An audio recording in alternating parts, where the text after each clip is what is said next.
Our next guest has shown off his singing voice on both stage and screen. He is an actor, producer, author, singer, and the rare quintuple threat, also a magician. The fourth and final book in his children's series, The Magic Misfits, is out now. Please welcome Neil Patrick Harris, y'all!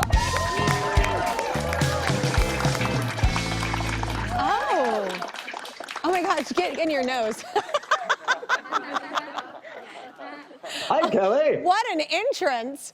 I love Hey, thanks. I got to be honest with you. I'm 38 years old and I still get a kick out of a magnifying glass. So it's fun. Who doesn't? Exactly. Stopped frying bugs though when I was much. Oh my gosh. I used to do that with paper, not, living things. But yeah, I would burn holes of paper. But it's been a few years since we've seen each other, right? It has been a few years. I can't see you at all. I see a big giant you're screen that missing says Kelly out. Clarkson Show. I look hot. I look so good right now.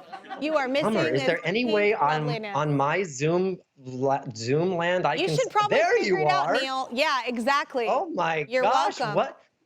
You're welcome. You are living in your pink greatness. Yes, with someone else's hair, Neil.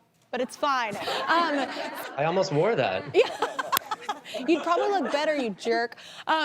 So wait, I actually just celebrated 18 years since Idol, and it made me think of you because I remember you telling me, because somebody was talking about a moment like this, that people use it for weddings a lot, and I was like, I remember Neil telling me that, was that y'all's dance? Was that the song that you... That was our first dance song. That was our song, Kelly Clarkson. I love We it. don't have many people in our lives that we talk like 13-year-old schoolgirls about, and it's you are one of them. And that song we met during, I think, season 2 of American Idol, and it was still this giant juggernaut. And I think that that song was playing a lot and was still connected with, and so we were falling in love at that same time, and the lyrics to that song always kind of stayed with us. And we always said, if we ever got married, that would be a great first dance song. Especially with two guys. Some people wait a lifetime for a moment like this. Some people search forever for that one special kiss. It was so perfect. And our parents were there and we got to dance with them. Oh my God, I love your smile. You're like reliving it. But anyway, I also know you're really into Halloween. I am as well, and it's coming up. So are you guys trick-or-treating this year? Like, we don't really know what protocol is. I think I'm gonna throw a dance party at my house with my kids and me. Yeah, I'm not sure either. I love Halloween like I love Christmas.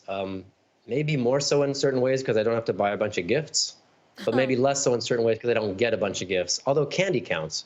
So I don't know. We usually do a family picture, and we may still figure that out, although our resources are limited staying here. We're not in the city. We normally live in New York City, and we have a little farmhouse that we just finished and we moved into. So we're here, which is a bit more suburban, a bit more normal, which is great. At the same time, I'm not sure. I think because of the situation, we'll probably encourage everyone, like our kids and us, to go trick-or-treating if we can, wearing masks, like finding a costume that was mask specific, and then hope that there's protocols in place so that we can still social distance. I love the quintessential walking down the sidewalk, seeing the house. Should we go into this house? And walking up and knocking on the door and waiting for someone to open the door. So I hope that some of that can happen. It's not just buckets of candy like thrown on the street and you just have to kind of fend for yourselves. Thrown at you. So wait, we'll y'all do a card though, right? You said the photo, but don't y'all do a card every year?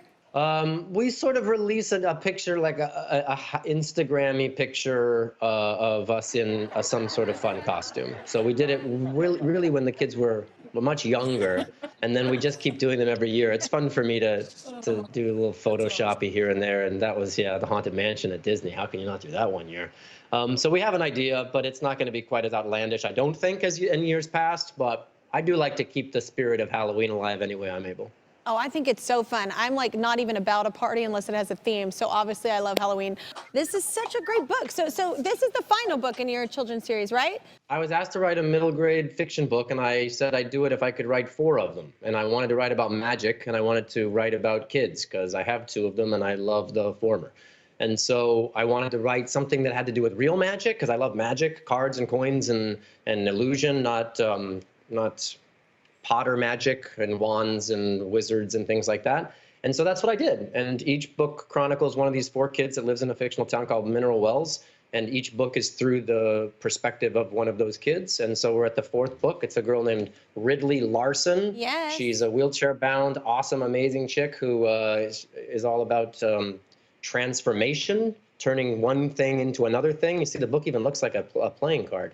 All 4 look like that. So she's super amazing, dealing with her mom, dealing with her stresses, and figuring out who the evil guy is in this awful magic group called the Emerald Ring, who's disbanded them, who's burned the magic shop down. And this is the final story where it all kind of comes together, and we learn all the things we needed to know. The book teaches magic tricks within it. So if you want to learn some magic tricks, each book has 4 or 5 different teacher tricks throughout. There's codes, there's puzzles, there's ciphers. So I really respect readers, respect kids, and I'm so stoked. The books have done well, and I hope this one continues the trend.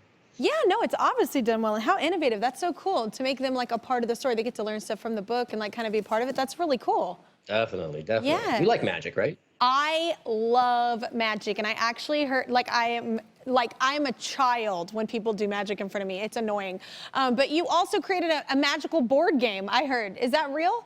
That is real as well. I love buying the games, but I always find that they're party games, that they're Do you apples have it to there? apples. Can I see it? Do you have it? It's like 4 to 12 players. And so I said, why not make a party game for just one person? It's called Box One. It's created just by me, and it's only for one person. It's not something you play with your spouse. It's not something you play with a group of people. If you Solitaire. like the codes and the puzzles and in sort of escape room adjacent, I love Box escape One, rooms. I definitely suggest it's for you. I love escape rooms. Dude, I can't get enough of them. And it's one of the things that I am so bummed about all this pandemic nonsense is that you can't go to escape rooms as Oh much my gosh, anymore. I am They're the obsessed best. with them. It's so clever. It's such a clever thing. Okay, at some point when we're allowed to be around humans again and they start that up, we need to do an escape room together. I would love to. In the meantime, I recommend Box One, but only when you're by yourself. Okay, They come I out love in that because Targets, I don't often early have October. people to play games with sometimes. So